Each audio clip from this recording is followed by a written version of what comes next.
ওম শান্তি। 11 জানুয়ারি 2025। বাপদাদা প্রাতমূল্যে মধুবন। মিষ্টি বাচ্চারা, যোগ হলো অগ্নির সমান, যার মধ্যে তোমাদের সমস্ত পাপ জ্বলে পুড়ে ভস্ম হয়ে যায়, আত্মা শতপ্রধান হয়ে যায়। এই কারণে এক বাবারই স্মরণে থাকো। প্রশ্ন: যে বাচ্চা পুণ্যাত্মা হবে সে কোন বিষয়ে খুব সতর্কতা অবলম্বন করবে? উত্তর: টাকা পয়সা ইত্যাদির দান করতে হবে, সেই বিষয়ে সতর্ক থাকতে হবে। যদি এমন কাউকে টাকা পয়সা দান করলে সে গিয়ে মদ্যপান করলো বা কোনো খারাপ কর্ম করলো, তবে তার দ্বারা কৃত পাপ কর্মের ফল তোমার উপরে এসে পড়বে। তোমাদেরকে পাপাত্মাদের সঙ্গে এখন কোনো কিছুর আদান প্রদান করা যাবে না। এখানে তোমাদেরকে পুণ্যাত্মা হতে হবে। গীত: না তার থেকে আমার বিচ্ছেদ হবে। ওম শান্তি। একে বলা হয় যোগ অগ্নি স্মরণে। যোগ অগ্নি অর্থাৎ স্মরণের অগ্নি। অগ্নি এই শব্দটি কেন বলা হয়েছে? কেননা এর মধ্যে পাপ জ্বলে পুড়ে ভস্ম হয়ে যায়। এটা কেবলমাত্র বাচ্চারা তোমরাই জানো কিভাবে তোমরা তমপ্রধান থেকে শতপ্রধান হও। শতপ্রধানের অর্থই হলো পুণ্যাত্মা, আর তমপ্রধানের অর্থই হলো পাপাত্মা। বলা হয়ে থাকে যে এ হলো পুণ্যাত্মা আর এ হলো পাপাত্মা। আর এর থেকেই সিদ্ধ হয় যে আত্মাই শতপ্রধান হয়, আবার পুনর্জন্ম নিতে নিতে তমপ্রধান হয়ে যায়। তাই জন্য একে পাপাত্মা বলা হয়। পতিত পাবন বাবাকে এই জন্য স্মরণ করে যে এসে আমাদেরকে পবিত্র আত্মা বানাও। পতিত আত্মা কে বানিয়েছে এটাও কারোর জানা নেই। তোমরা জানো যে যখন পবিত্র আত্মা ছিলে তখনই রাম রাজ্য ছিল। এখন পতিত আত্মারা আছে, এই জন্য একে রাবণ রাজ্য বলা হয়। ভারতই পবিত্র, আবার এই ভারতই পতিত হয়। বাবাই এসে ভারতকে পবিত্র বানায়, বাকি সব আত্মারা পাবন হয়ে শান্তি ধামে চলে যায়। এখন হলো দুঃখধাম। এত সহজ কথাও কারোর বুদ্ধিতে বসে না। যখন হৃদয় দিয়ে বুঝবে তখন সত্যিকারের ব্রাহ্মণ হবে। ব্রাহ্মণ না হলে বাবার থেকে উত্তরাধিকার প্রাপ্ত হবে না। এখন এই হলো সঙ্গম যুগের যজ্ঞ। যজ্ঞের জন্য ব্রাহ্মণ অবশ্যই চাই। এখন তোমরা ব্রাহ্মণ হয়েছ। তোমরা জানো মৃত্যু লোকের এটাই হলো অন্তিম যজ্ঞ। মৃত্যু লোকেই যজ্ঞ হয়, অমর লোকের যজ্ঞ আদি ইত্যাদি হয় না। ভক্তদের বুদ্ধিতে সমস্ত কথা ধারণ হয় না। ভক্তি একদম আলাদা, জ্ঞানও হলো আলাদা। মানুষ পুনরায় বেদ প্রভৃতি শাস্ত্রাদি জ্ঞানই বুঝে নেয়। যদি তাদের মধ্যে জ্ঞান থাকতো তবে মানুষ বাড়ি ফিরে যেতে পারত, কিন্তু ড্রামা অনুসার কেউ বাড়ি ফিরেও যেতে পারে না। বাবা বুঝিয়েছেন প্রথম নম্বরকেই শত রজ তমতে আসতে হয়, তো দ্বিতীয় শুধুমাত্র শতর পার্ট প্লে করে ফিরে কিভাবে যেতে পারে? তাদের তো পুনরায় তমপ্রধানে আসতেই হয়, পার্ট প্লে করতে হয়। প্রত্যেক অ্যাক্টরের শক্তি নিজের নিজের মধ্যেই থাকে। বড় বড় অ্যাক্টররা কত নামি গ্রামী হয়। সব থেকে মুখ্য ক্রিয়েটার, ডাইরেক্টর আর মুখ্য অ্যাক্টরকে এখন তোমরা বুঝে গেছো যে গডফাদার হলেন মুখ্য। পরে রয়েছেন জগদম্বা বা জগৎ পিতা। জগতের মালিক, বিশ্বের মালিক হন। এনার পাঠ অবশ্যই উঁচু হবে। তাই তার পেয়েও অনেক উঁচু হয়। বেতন দেন বাবা, যিনি সব থেকে উঁচুতে থাকেন। বলেন যে তোমরা আমাকে এত সাহায্য করো যে তোমাদের বেতনে অবশ্যই অনেক প্রাপ্ত হবে। ব্যারিস্টার পড়ালে তো বলবে যে এত উঁচু পদ প্রাপ্ত করাচ্ছি, তো এই পড়ার উপর বাচ্চাকে কতটা একাগ্রতা হতে হবে। গৃহস্থও থাকতে হবে, কর্মযোগ সন্ন্যাস, তাই না? গৃহস্থ ব্যবহারে থেকে সবকিছু করতে বাবার সাথে অবিনাশী উত্তরাধিকার পাওয়ার জন্য পুরুষার্থ করতে হবে। এর মধ্যে কোনো পরিশ্রম নেই। কাজকর্ম করতে করতেও শিব বাবার স্মরণে থাকতে হবে। জ্ঞান তো হলো খুবই সহজ। গাওয়াও হয় যে হে পতিত পাবন এসো, এসে আমাদেরকে পবিত্র বানাও। পবিত্র দুনিয়াতে রাজধানী আছে, তো বাবা সেই রাজধানীরও মালিক বানাচ্ছেন। এই গানে মুখ্য দুটো বিষয় আছে, অল্ফ আর বে। সদর্শন চক্রধারী হও আর বাবাকে স্মরণ করো, তবে তুমি এভার হেলদি আর ওয়েলদি হয়ে যাবে। বাবা বলেন আমাকে স্মরণ করো, ঘরকেও স্মরণ করো। আমাকে স্মরণ করলে তোমরা ঘরে যেতে পারবে। সদর্শন চক্রধারী হলে তোমরা চক্রবর্তী রাজা হতে পারবে। এইসব কথাই বুদ্ধিতে ভালোভাবে ধারণ করতে হবে। এই সময় তো সবাই তমপ্রধান হয়ে গেছে। সুখধামে সুখ শান্তি পাওয়া যায়, সেখানে একটাই ধর্ম হয়, এখন তো দেখো ঘরে ঘরে অশান্তি হচ্ছে। স্টুডেন্টস দেখো কত হাঙ্গামা করে, নিজেদের ব্লু ব্লাড দেখায়। এটা হলো তমপ্রধান দুনিয়া। সত্যযুগ হলো নতুন দুনিয়া। বাবা সঙ্গম যুগেই আসেন। মহাভারতের লড়াইও এই সঙ্গম যুগে হয়ে থাকে। এখন এই দুনিয়ার পরিবর্তন হয়ে যাবে। বাবাও বলেন যে আমি নতুন দুনিয়া স্থাপন করতেই সঙ্গম যুগে আসি। এটাকে পুরুষোত্তম সঙ্গম যুগ বলা হয়। পুরুষোত্তম মাস পুরুষোত্তম সম্বত পালন করে, কিন্তু এই পুরুষোত্তম সঙ্গমের অর্থ কেউ জানে না। সঙ্গম যুগেই বাবা এসে আমাদেরকে হীরের মতো তৈরি করছেন। এর মধ্যে নম্বরের ক্রমানুসার আছে। তোমরা হীরের মতো রাজা হয়ে যাও, বাকিরা সোনার মতো প্রজা হয়ে যায়। বাচ্চারা জন্ম নিতেই এই উত্তরাধিকারী অধিকারী হয়ে গেছে। এখন তোমরা পবিত্র দুনিয়ার অধিকারী হয়ে গেছো। পুনরায় সেখানে সুখ প্রাপ্ত করার জন্য তোমাদের পুরুষার্থ করতে হয়। তোমাদের এই সময়ের পুরুষার্থ কল্পের পুরুষার্থ হয়ে যাবে। বোঝা যায় এই কল্প এইরকমই পুরুষার্থ করবে। এর দ্বারা বেশি পুরুষার্থ হবে না। জন্ম জন্মান্তর কল্পান্তর এই প্রজাতেই আসবে। এই ধনী ব্যক্তি প্রজার মধ্যে দাসদাসী হবে। নম্বরের ক্রমানুসারেই তো হবে, তাই না? পড়াশোনার আধারে সবকিছু বোঝা যায়। বাবা তৎক্ষণাৎ বলে দেন, এই স্থিতিতে তোমাদের শরীর ছেড়ে দিলে তোমরা কোন পথ পাবে? দিন প্রতিদিন সময় খুবই কম হয়ে যাচ্ছে।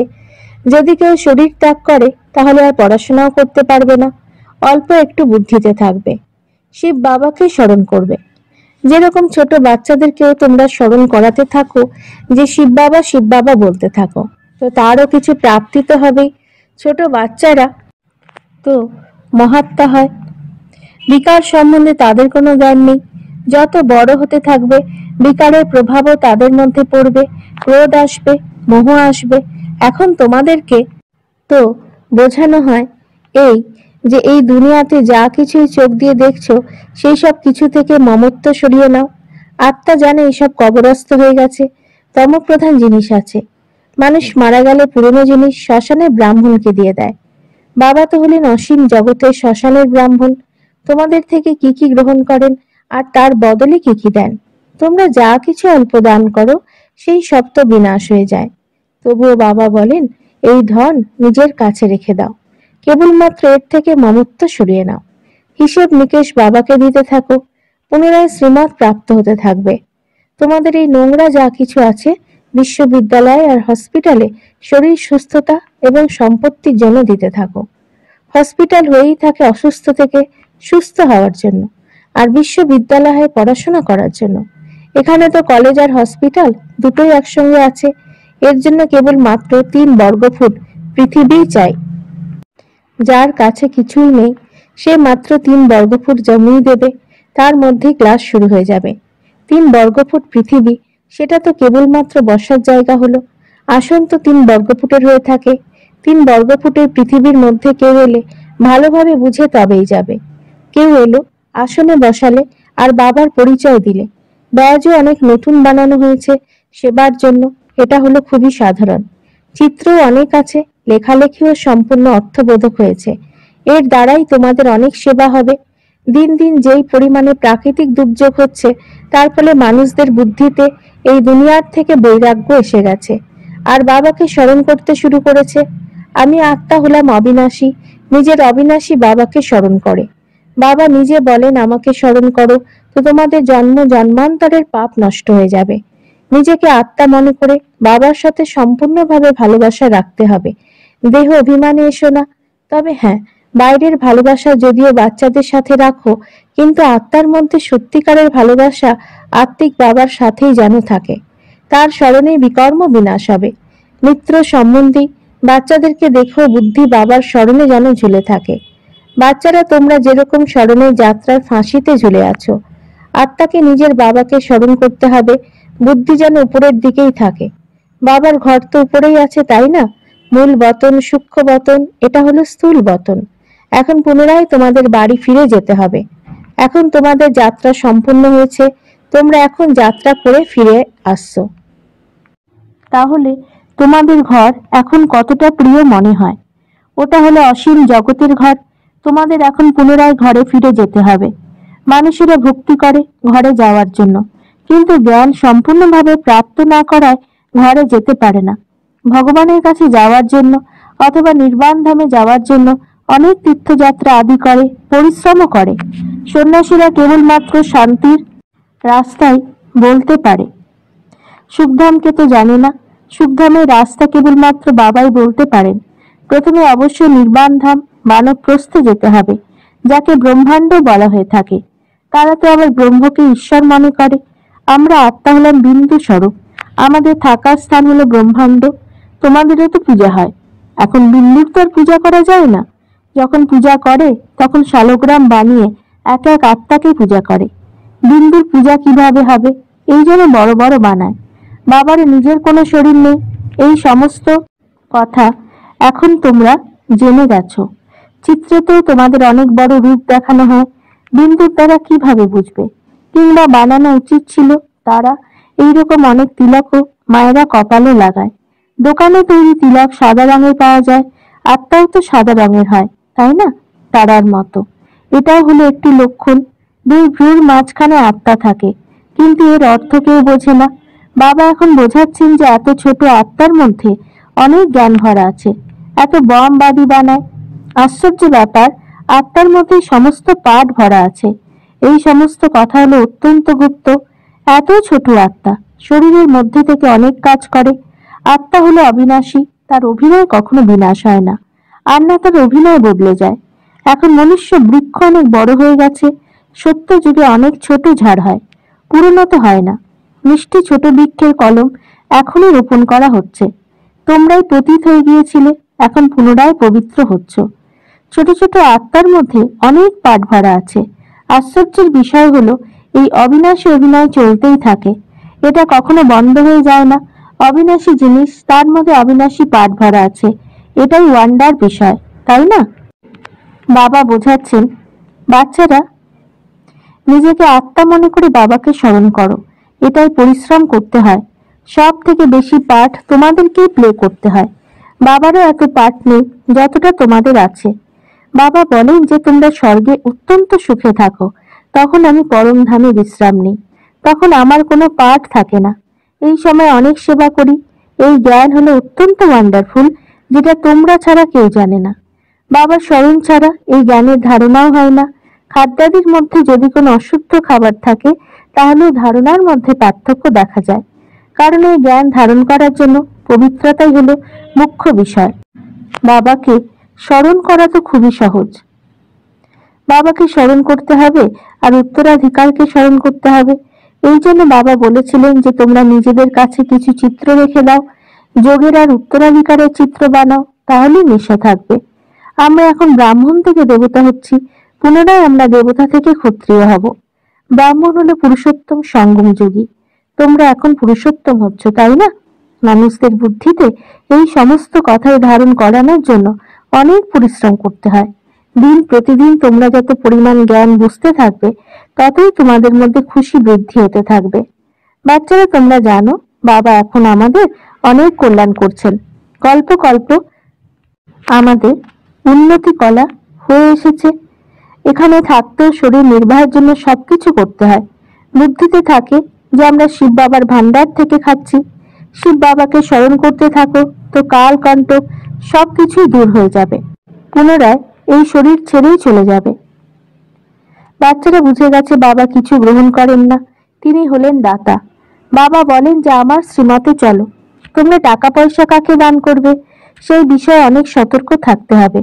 যদি এমন কাউকে টাকা পয়সা দান করলে আর সে গিয়ে সেই টাকা পয়সা দিয়ে মদ্যপান করলো বা কোনো খারাপ কর্ম করলো, তখন তার পাপ কর্মের ফল তোমার উপরে এসে পড়বে। পাপাত্মাদের সাথে আদান প্রদান করলে পাপাত্মা হয়ে যাবে। অনেক পার্থক্য আছে। পাপাত্মাদের সাথে আদান প্রদান করে পাপাত্মা হয়ে যায়। এখানে তোমাদেরকে পুণ্য আত্মা হতে হবে। এই জন্য পাপাত্মাদের সাথে কোনো প্রকারের আদান প্রদান করো না। বাবা বলেন যে কাউকে দুঃখ দিও না, কারোর মধ্যে মোহ রেখো না। বাবা তো স্যাকারিন হয়ে এসেছেন। পুরনো খড়কুটো দিয়ে দেখো বিনিময়ে কত সুদ পাও, অনেক মোটা সেই অঙ্ক। বাবা খুব সরল প্রকৃতির, দুমুঠো চাল নিয়ে অনেক বড় মহল দিয়ে দেন। আচ্ছা, মিষ্টি মিষ্টি হারানিধি বাচ্চাদের প্রতি মাতা পিতা বাপদাদার স্মরণের স্নেহ সুমন আর সুপ্রভাত। আত্মাদের পিতা ওনার আত্মারূপী বাচ্চাদেরকে জানাচ্ছেন নমস্কার। আমাদেরও বাপদাদাকে ধন্যবাদ, নমস্কার। ধারণার জন্য মুখ্য সার: 1. এখন যাত্রা সম্পন্ন হয়েছে, বাড়ি ফিরে যেতে হবে। সেই জন্য পুরনো দুনিয়ার থেকে অসীম জগতের বৈরাগী হয়ে বুদ্ধিযোগ এক বাবার সাথে রাখতে হবে। 2. সংগম যুগে বাবা যে যজ্ঞ রচনা করেছেন, এই যজ্ঞকে রক্ষা করার জন্য সত্যিকারের পবিত্র ব্রাহ্মণ হতে হবে। কাজকর্ম করতে করতে বাবাকে স্মরণ করতে হবে। বরদান: আদি রত্নের স্মৃতি দ্বারা নিজের জীবনের মূল্যকে জেনে সদা সমর্থ ভব। যেরকম ব্রহ্মা হলেন আদিদেব, এইরকম ব্রহ্মা কুমার কুমারীও হলো আদি রত্ন। আদিদেবের বাচ্চারা হলো মাস্টার আদিদেব। নিজেদেরকে আদি রত্ন মনে করলে নিজের জীবনের মূল্যকে জানতে পারবে। কেননা আদি রত্ন অর্থাৎ প্রভুর রত্ন, ঈশ্বরী রত্ন তাহলে কতটা ভ্যালু হয়ে গেলে। এই জন্য সদা নিজেকে আদিদেবের বাচ্চা, মাস্টার আদিদেব, আদি রত্ন মনে করে প্রত্যেক কার্য করো, তো সমর্থ ভবর বরদান পেয়ে যাবে, কিছুই ব্যর্থ যেতে পারবে না। স্লোগান: জ্ঞানী তো আত্মা হলো সে যে ধোঁকা খাওয়ার আগেই পরখ করে নিজেকে বাঁচিয়ে নেয়। নিজের শক্তিশালী মনসার দ্বারা সাকাশ দেওয়ার সেবা করো। এখন সেবাতে সকাশ দেওয়ার সাথে সাথে বুদ্ধিকে পরিবর্তন করার সেবা অ্যাড করো। তারপর দেখো সফলতা তোমাদের সামনে স্বয়ং ঝুঁকে পড়বে। সেবাতে যে বিঘ্ন আসে, সেই বিঘ্নগুলির পর্দার ভিতরে কল্যাণের দৃশ্য লুকিয়ে থাকে। কেবল মনসা বাণীর শক্তির দ্বারা বিঘ্নের পর্দা সরিয়ে দাও, তাহলে ভিতরে কল্যাণের দৃশ্য দেখা যাবে। ওম শান্তি।